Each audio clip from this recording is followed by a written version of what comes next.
La segunda edición del Festival Aragón Negro expande el misterio y la intriga por toda la comunidad aragonesa. Del 22 de enero al 1 de febrero, el género de la novela negra destacará en varias disciplinas en la que está incluida la gastronomía. Nuestra intención es que Aragón Negro sea una plataforma en la que creativos de diferentes disciplinas, como pueden ser literatura, cine, teatro, fotografía, cómic, tengan una plataforma en la que darse a conocer y de esta manera también que la sociedad aragonesa pueda disfrutar de su talento. Calatayud, Pina de Ebro, Calamocha, Valderrobres, Huesca y Zaragoza se unen para expandir el mundo de los clásicos del crimen y de la novela policíaca, que según los organizadores puede asemejarse con la actualidad.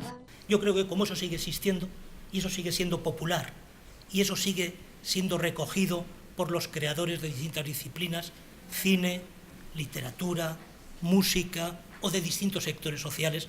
Por eso un festival de esta naturaleza lo que pretende al final es difundir, debatir e impulsar la creatividad contemporánea.